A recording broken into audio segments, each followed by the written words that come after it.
अगर आपको भी इस तरह क्रॉस लेग पोजीशन में उठने बैठने में बिना सपोर्ट के दिक्कत होती है तो ये वीडियो आपके लिए है। ये बहुत ही इजी हो जाएगा। जिनको क्रॉस लेग पोजीशन में मतलब कि आलती पालती मार के बैठने में दिक्कत होती है, ये उनके लिए है वीडियो। तो बहुत ज़्यादा हेल्पफुल होने वाली है।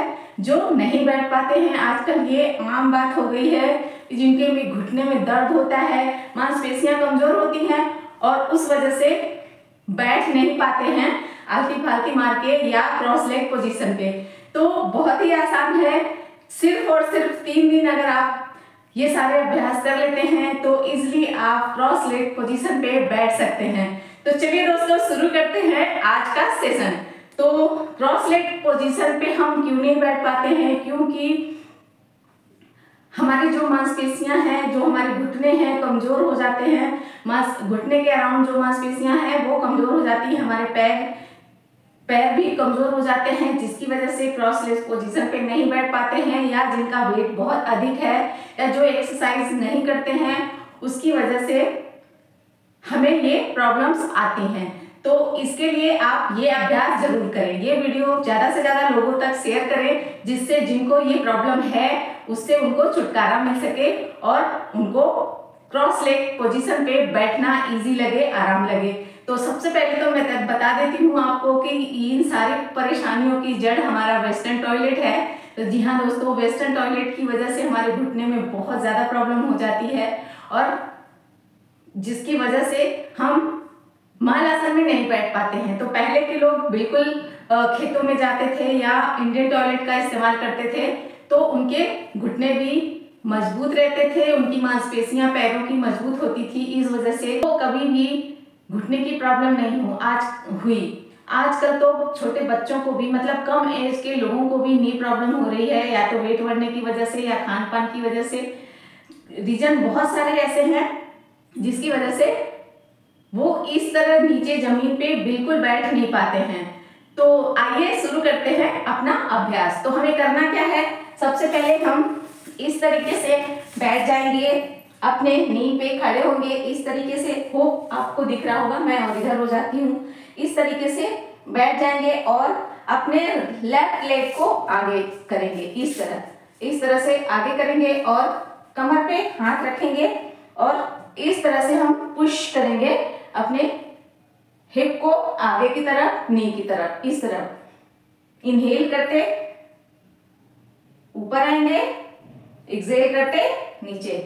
Inhale exhale, inhale exhale. इस तरह से हमें कम से कम एक लेग से 15 टाइम करना है ये अभ्यास। आप चाहें तो यहां हाथ रख लीजिए एक और एक कमर पे। इस तरह से पुश करेंगे, इस तरह 1 2 3 4 5 6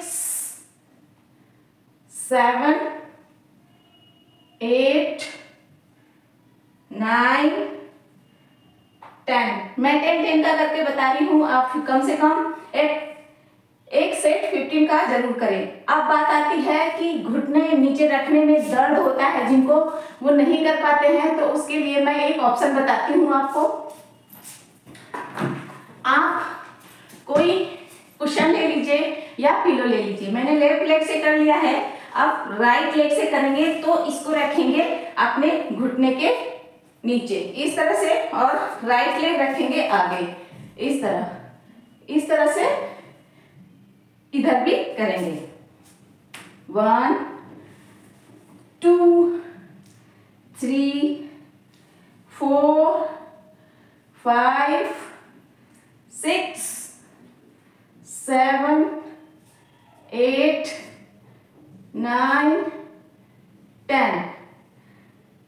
इस तरह पुश करेंगे।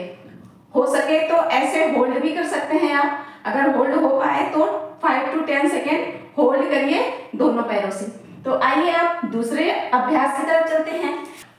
इसको हटाते हैं, आएंगे टेबल टॉप पोजीशन पे।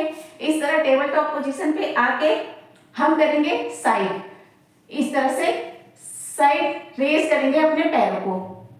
1 2 3 4 5 6 7 8 9 10। अब घुटने की वही प्रॉब्लम, घुटने में अगर दर्द हो रहा हो नीचे, तो या तो आप अपने मैट को इस तरीके से फोल्ड कर सकते हैं, अगर आप कर रहे हैं पिलो नहीं है तो इस तरीके से फोल्ड करके अपने नी को इस पे प्लेस कर सकते हैं, या मैंने जैसे बताया ये कुशन रखा या पिलो रखा इस तरीके से। मैं एक सेट पिलो के बगैर बता रही हूँ, एक सेट पिलो के साथ। तो आप इस तरह इधर से भी करेंगे, इधर से दिखाती हूँ मैं आपको, इस साइड से ये इस तरह हाथ रखा ऐसे 1 2 3 4 5 6 7 8 9 10। वापस आ जाएं। इन सारे अभ्यास को कम से कम 3 सेट जरूर करना है, 10 to 50 रेपिटेशन। अब आइए अगला अभ्यास करते हैं, इसको साइड में रखते हैं। अगले अभ्यास में हमें क्या करना है, पैर को इस तरह से दंडासन में किया, एक पैर को हम मोड़ लेंगे, तो हम लेफ्ट लेग को फोल्ड कर रहे हैं और इसको पकड़ लेंगे ऐसे इस तरीके से, और जो हमारा राइट लेग है इसको हम अप एंड डाउन इस तरीके से करेंगे। हील को हमारे मैट से टच नहीं कराना है, इस तरीके से हम अप एंड डाउन करेंगे, ऊपर नीचे 1 2 3 4 5 6 7 8 9 10। इसी तरह इस लेग से भी करेंगे, इसको सीधा किया और राइट लेग को मोड़ा और अब करेंगे 1 2 3 4 5 6 7 8 9 10। रिलैक्स। अब हम करेंगे अगला अभ्यास। अब हम करेंगे अपना अगला अभ्यास। तो अगले अभ्यास में हम आ जाएंगे इस तरीके से फ्रॉग पोजीशन पे, जैसे फ्रॉग जंप करता है बिल्कुल उसी पोजीशन पे आएंगे और हम क्या करेंगे, इस तरह से क्रंचिंग करेंगे, इस तरह धीरे धीरे आगे पीछे फ्रंट बैक, धीरे धीरे फ्रंट बैक 1 2 3 4 5 6 7 8 9 10। साइड से करके दिखाते हैं आपको। साइड में देखिए, पैर हो सके जितना उतना खोल लीजिए, इस तरीके से फ्रॉग पोजीशन, जैसे फ्रॉग जंप होता है करते हैं वैसे उस पोजीशन पे आइए और उसके बाद धीरे धीरे 1 2 3 4 5 6। बहुत इजी है, इस तरीके से आप इसकी प्रैक्टिस भी 10 to 15 रेपिटेशन कर सकते हैं, 3 सेट डेली। इससे क्या होगा, आपके ग्लूट मसल एक्टिव होंगे, हिप जॉइंट भी खुलेंगे और आपकी नी के अराउंड जो मांसपेशियां हैं, नी के ऊपर जो मांसपेशियां हैं वो भी एक्टिव होंगी।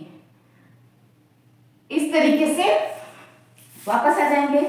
तो जितने भी अभ्यास मैंने बताए हैं आपको, इसको करने से आपकी मांसपेशियां, जो घुटने के ऊपर की मांसपेशियां हैं थाइस की, वो मजबूत होंगी और हमारा घुटना भी मजबूत होगा। इजिली आप अपने पैरों को फोल्ड कर पाएंगे और आराम से क्रॉसिंग लेग पोजीशन पे या फिर आलती फालती मार के आप बैठ सकते हैं और बिना मदद के इस तरह उठ सकते हैं और बैठ सकते हैं। बहुत आसानी हो जाएगी आपको उठने और बैठने में। तो ये बहुत ही आसान है। अगर आपको नी में प्रॉब्लम है तो इन एक्सरसाइजों को बहुत धीरे धीरे स्लो करिए, और मैंने कुशन की सहायता से करके बताया है आपको, आप उससे भी कर सकते हैं। उससे हमारे थाई भी मजबूत होगी, इन अभ्यासों से, और हमारा घुटना भी मजबूत होगा, घुटने के मांसपेशियां मजबूत होंगी पैरों की, आप इजिली ये कर पाएंगे। तो रोज सुबह आप करिए इसको, और खान पान पे थोड़ा ध्यान दीजिए, वेट को बढ़ने मत दीजिए। घी खाना आजकल लोगों ने बंद कर रखा है, तो प्लीज घी को खाइए, उसमें स्मोक नहीं आना चाहिए। पराठा पूड़ी मत खाइए, 1 चम्मच घी आप दाल में डाल के खाइए, दूध में डाल के पीजिए, बट घी का इस्तेमाल करिए जिससे आपके नी की ग्रीसिंग होती रहे। तो ये था हमारा आज का सेशन। कैसा लगा आपको कमेंट करके जरूर बताइएगा, और बहुत सारे दोस्तों में शेयर करिएगा जिनको जिनको इस प्रॉब्लम हो रही है क्रॉस लेग पोजीशन में बैठने में, तो आप उनको शेयर कर सकते हैं। तो चलिए मिलते हैं एक और टॉपिक के साथ, तब तक के लिए जय माता दी।